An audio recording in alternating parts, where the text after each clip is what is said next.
ఒక్కసారి మాట్లాడండి స్వామీజీ, రింగ్ అవుతుంది.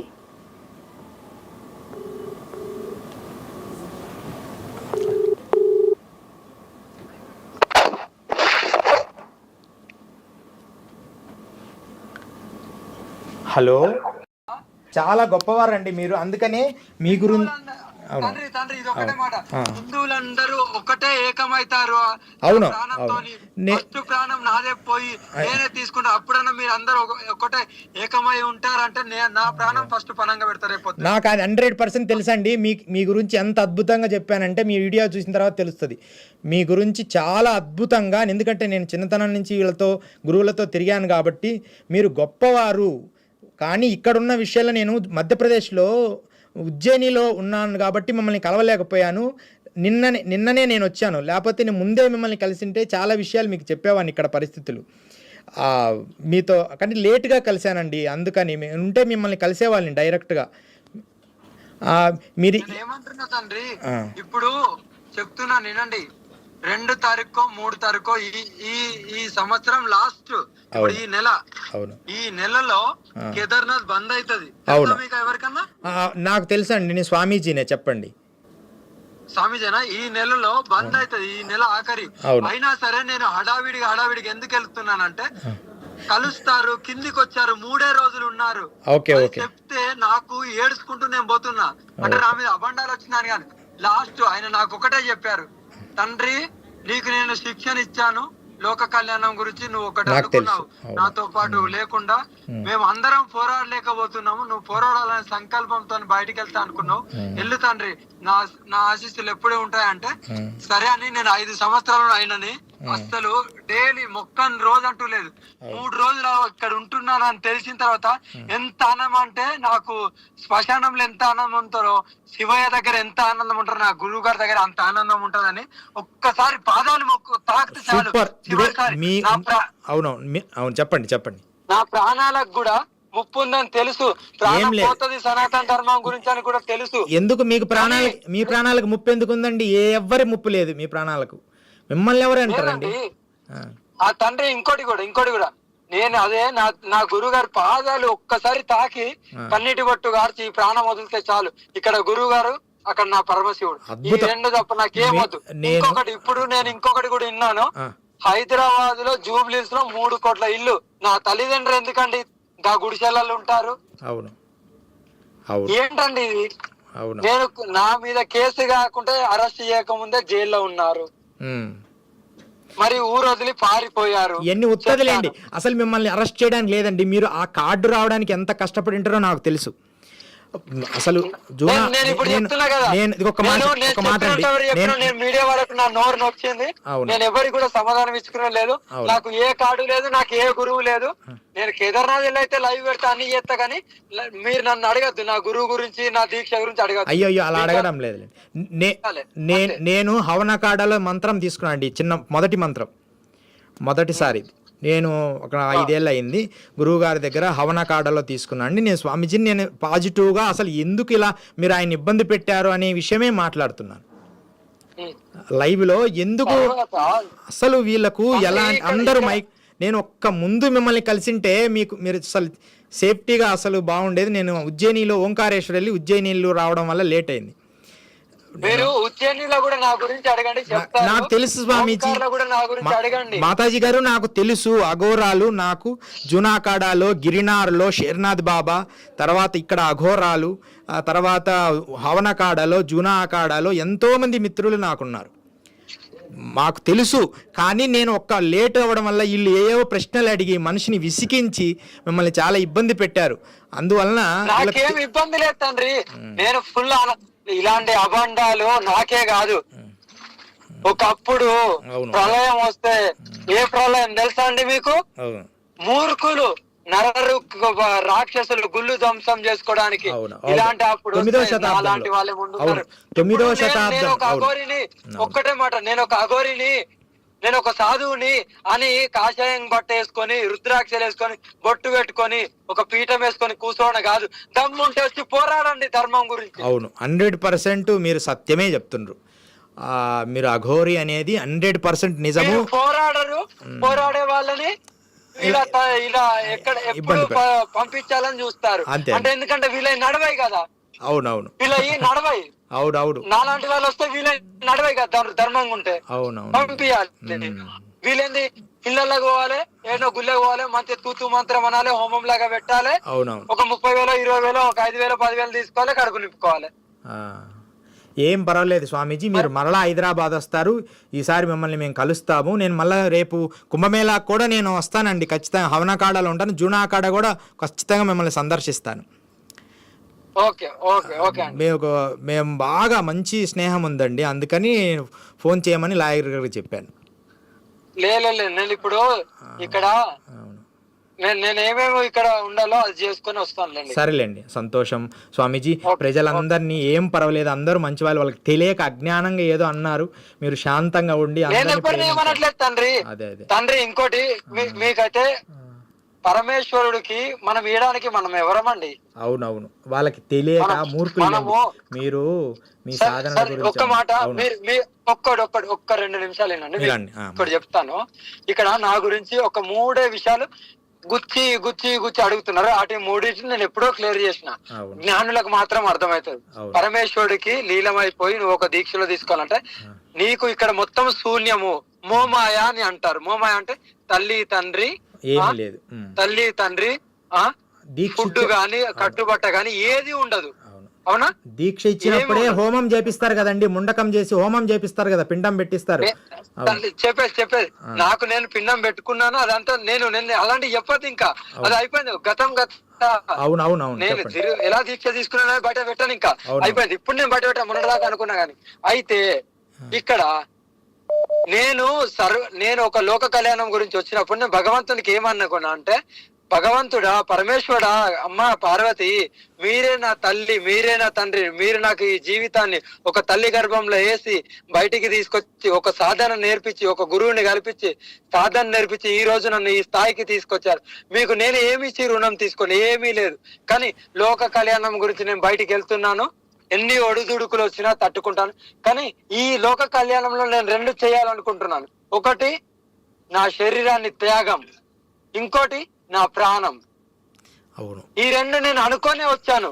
అనుకొని ఈ గడువులో లోక కళ్యాణం 2 సంవత్సరాలు 3 సంవత్సరాలు ఇలా తిరుగుతూ పాదయాత్ర అన్ని రాష్ట్రాలు తిరుగుతూ అక్కడక్కడ గుళ్ళల్లో పోయి నా వంతు చేస్తూ అవన్నీ విజువల్ నేను చూపిస్తాను, అందరికి నిరూపిస్తాను. 3 సంవత్సరాలు కఠినమైన ఎండలలో తిరుగుతూ ఎవరికి తెలియదు. ఇప్పుడు ఇది ఒక 6 నెలలు 7 నెలలు కారు ఎవరో నేను ఎర్రటి ఎండలు నడుచుకుంటూ పోతుంటే ఆయనకి ఏమనిపించిందో, పరమేశ్వరుడు పంపించిండు కావచ్చు. అవ్వా నువ్వు ఇలా పోకు తండ్రి, అప్పుడు నాకు గడ్డాలు గిడ్డాలు అన్ని ఉన్నాయి, మంచిగా రుద్రాక్షలు గిద్రాక్షలు అన్ని ఉన్నాయి. నేనే చెప్తున్నా కదా, మీరు గ్రహించు. శరీరం త్యాగం అంటే ఏది తండ్రి? అంటే కాళ్ళు చేతులు తీసుకోలేం కదా. ఏమున్నది? పరమేశ్వరుడికి ఒక లీలం అవ్వాలంటే నీకైతే ఏదైతే ఒక ప్రాణము, ఒక అంగం అనేది నువ్వు పరమేశ్వరుడికి నువ్వు నా సర్వస్వం ఇదే, నేనే ఇది ఇచ్చిందంటే నువ్వు నీకు ఇంకా దీనికి మించిన వేరేది ఇవ్వడానికి ఏం లేదు. కాళ్ళు చేతులు అయితే ఇచ్చిన ఆయన ఒప్పుకోడు. అవునా? మరి నా భక్తి కూడా చూపించుకోవాలి కదా, నా భక్తి నేను చూపించుకుంటా. ఇప్పుడు ట్రాన్స్జెండర్ వాళ్ళు ఏమంటున్నారంటే ఆమె మా కమ్యూనిటీకే చెందింది, కొన్ని ట్రైన్లలో ఇలా వెళ్ళి తిరిగా చూపియాలి, నాకు చూపియాలి. అవన్నీ అబద్ధము మాతాజీ. మీరు 100% పురుషుడైనా కూడా స్త్రీతత్వాన్ని పొంది ఉన్న 100% ఎన్ని మనుషుల విధానాలు. ఇప్పుడు అర్ధనారీశ్వరన్ నేను 100% త్యాగం చేసిందని చెప్పిన కదా అన్ని ఇంటర్వ్యూలల్లో చెప్పిండ్రు. 100% నేను ఒక్క వారం ముందు కలిసింటే బాగుండు. సరే స్వామీజీ, చాలా సంతోషం. లాయర్ గారు ఇచ్చారు, చాలా సంతోషం. జై గురుదత్త. నమో నారాయణ. స్వామీజీ, హర హర మహాదేవ్, హర హర మహాదేవ్. అంటే స్వామీజీ, ఇప్పుడు దాకా మీరు అఘోరి నాగసాధువు గారితో మాట్లాడిన సంభాషణ విన్న తర్వాత తను ఎంత పాజిటివ్గా చెప్తున్నారు అంటే ఇదంతా నిజమే అని నమ్మేసేలాగా ఉంది. విన్నంత వరకు నేను అనుకున్నా, అరే పాపం తను చాలా జెన్యున్గా ఉన్నారు కదా అని చెప్పి. కానీ ఇంకొకటి ఏమర్థమైందంటే నాకు, తనని తను అంటే నేనేదో తప్పు చేశాను కాబట్టి అందరు నన్ను ఇలా అంటున్నారు, ప్రూవ్ చేసుకోవాలి అనే ఒక వేలో లేదంటే ఇంకొక రకంగా మాట్లాడుతున్నట్టుగా నాకు అనిపించింది. తనకి ఏం అవసరం అని నేను అంటున్నాను స్వామీజీ. తనని తను ప్రూవ్ చేసుకోవాల్సిన అవసరం ఏముంది తప్పు చేయనప్పుడు? అది అయితే తను కూడా, ఆ అమ్మగారు కూడా అలాగే అంటున్నారు. నేనేం ప్రూవ్ చేసుకోవడానికి కాదు, నేనంటే చూపిస్తాను, నిరూపిస్తాను. మా గురువుగారి దగ్గరికి వెళ్ళి నేను లైవ్లో కేదార్నాథ్ 2వ తారీఖు మోసేసే లోపు నేను వెళ్తాను అంటుంది. 100% ఆమె జెన్యూనే.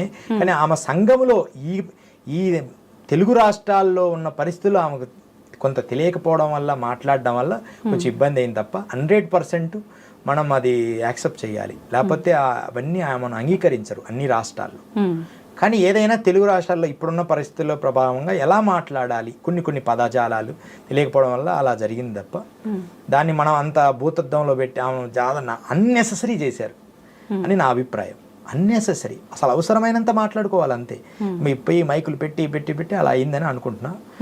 ఏది ఏమైనప్పటికీ అఘోరం అనేది నిజము. ఇంకొంతకాలము ఈ పరిస్థితుల్లో కాకుండా ఆమె అంటుంది కదా దేశ రక్షణ కోసమని. నిజంగా దేశ రక్షణ అవసరమైనప్పుడు అలాంటి వాళ్ళు వచ్చి చేస్తారు. దాన్ని మనం అది విశ్వసించాల్సింది. అవసరమైతే వాళ్ళ సేవలు మనం కొనసాగించుకోవాలి. నేను ఒక క్వశ్చన్ అడగొచ్చా స్వామీజీ? దేశ రక్షణ కోసం అవసరమైనప్పుడు వచ్చి ఉంటే బాగుంటుంది, రావాల్సింది వస్తుంది మీరు చెప్పింది. తన మాటే తను మాట్లాడడం కరెక్ట్గా పరిపూర్ణ స్థితిలో లేని తను దేశ రక్షణ కోసం ఎలా, అసలు ఏం రక్షిస్తుంది? అద్భుతం, చాలా మంచి ప్రశ్న. అయితే ఏంటంటే, అంటే తన భావజాలం ఏదో సేవ చేయాలి, సంఘానికి సేవ చేయాలి. హిందూ ధర్మం గుడి ఏదో ప్రాబ్లం అయితే నేను వెళ్ళి నిలబడాలి, అక్కడ హిందూ ధర్మం ధ్వంసమైనప్పుడు నేను కాపాడాలని ఒక భావజాలంలో ఉంది. అది పక్వ దశ. అంటే ఒక్కొక్క వ్యక్తి ఒకేసారి పక్వ దశ వస్తుందని రూల్ ఏం లేదు కదా. ఇంకొంతకాలం తర్వాత ఆమె మార్చుకుంటుంది ఆమె భావజాలం. ఎందుకంటే లైఫ్ అనేది వార్ అండ్ పీస్, యుద్ధంతో మొదలవుతుంది. అంటే అన్ని తర్వాత శాంతి పొందుతుంది. అలాగే ఆమె కూడా ఇంకొంతకాలం తర్వాత ఆమె భావజాలన్నీ సత్వగుణంగా మారుతాయి.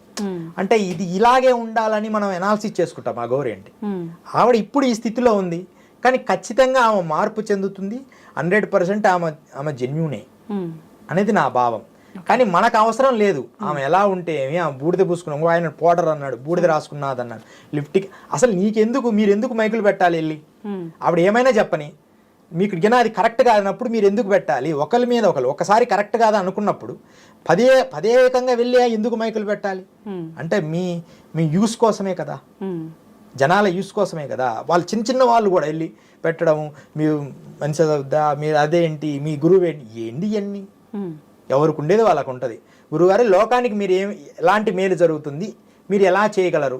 ఇగో నేను ఇలా చేయగలనమ్మా, నేను ఆరోగ్యం చేయగలను, నేను యోగా చేయగలను, నేను ఆయుర్వేద ఔషధం ఇవ్వగలను, నేను మంత్రం చేసి మిమ్మల్ని శాంతి, ఏదో తనకు చెప్పుకోవాలి తప్ప అన్నెసెసరీ క్వశ్చన్లు అడిగి తను ఎలా స్పందించాలో తెలియని భావంలో ఉంది. ఇంకా అది ఆమె చెప్పడం వల్ల ఇంత రాద్ధాంతమైంది. లేకపోతే ఇంత ఇష్యూ చేయాల్సిన పని లేదు. ఇదే మధ్యప్రదేశ్ కానీ, కాశీలో కానీ, హిమాలయాల్లో కానీ ఎక్కడ ఇంత ఇష్యూ జరగలేదే, జరగదు కూడా. గురువు గారు తనతో మాట్లాడేటప్పుడు మీరు కూడా ఎక్కడ నేర్చుకున్నా, ఏ గురువు దగ్గర అని చెప్పారు కదా, మీరు ఏ గురువు దగ్గర నేర్చుకున్నారు? మేము హవనకాడాలో జస్ట్ మంత్రం, అంటే పెద్దలు అఘోరల దగ్గర మంత్రం తీసుకుంటాం.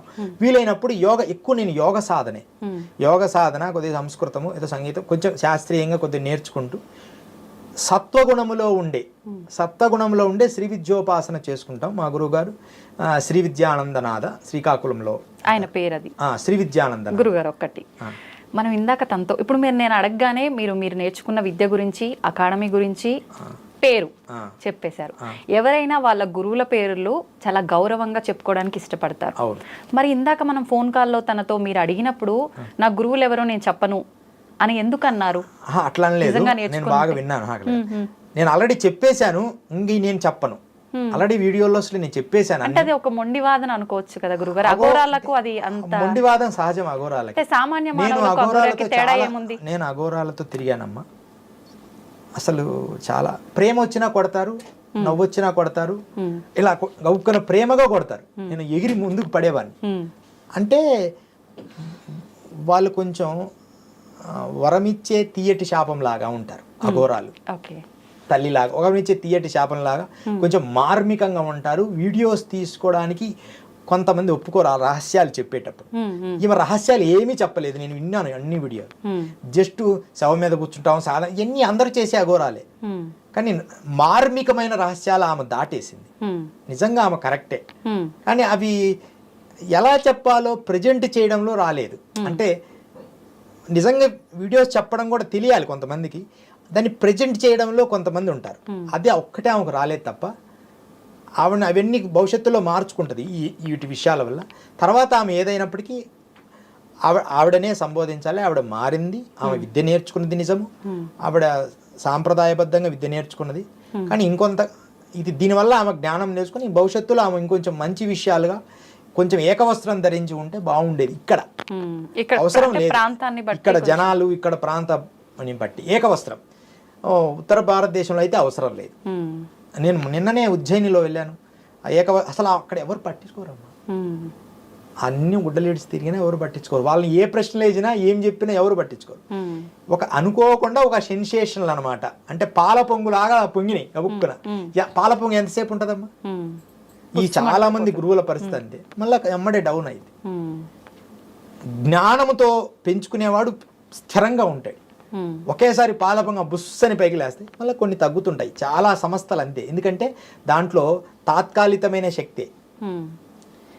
వాళ్ళు అలాగే కూడా ఇంకొంత కాలానికి పూర్ణ పరిపక్వం అయినప్పటికీ కూడా ఇక్కడ ఈ ప్రాంత అభిమానాలు, ఈ మనుషుల్లో ఉన్న కుతంత్రములు, కుళ్ళులు, ఇవన్నీ కూడా కొన్ని ఎనాలిసిస్ చేయలేకపోయింది అంతే తప్ప. ఖచ్చితంగా ఆవిడ మంచి మార్గంలోనే విద్య నేర్చుకుని చాలా ఎన్నో సాక్రిఫైస్ చేస్తేనే ఆ స్థాయి వస్తుంది. అలాగని జ్ఞానం ఉండాలని కాదు, ఆమె విద్యలో ఆమె నేర్చుకుంది, మంత్రము, ముద్రలు, పూజలు నేర్చుకుంది, నేను తెలుస్తుంది నాకు. కానీ ఏది దాచాలి, ఏది చెప్పాలి, ఎంతవరకు చెప్పాలి, ఈ ప్రజలకి నువ్వు ఎంత మేలు అలా ఒక పద్ధతిగా తీసుకొచ్చింటే బాగుండేది. అడిగి రకరకాల ప్రశ్నలు వేయడం, ఆమె ఏదో ఒకటి సమాధానం చెప్పడం, దానివల్ల ఇంతవరకు జరిగింది. ఇంతకంటే మనం దీన్ని అన్నెసెసరీ వీటి మీద ఎక్కువ మాట్లాడకూడదు.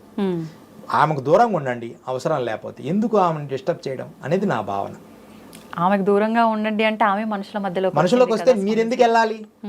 మనకు బాగలేదు ఇప్పుడు అక్కడ, అది మీకు నచ్చలేదమ్మా, నచ్చలేనప్పుడు దాని దగ్గరికి ఎందుకు వెళ్తుండ్రు? ఎందుకు అందరికి చూపించాలనుకుంటుండ్రు?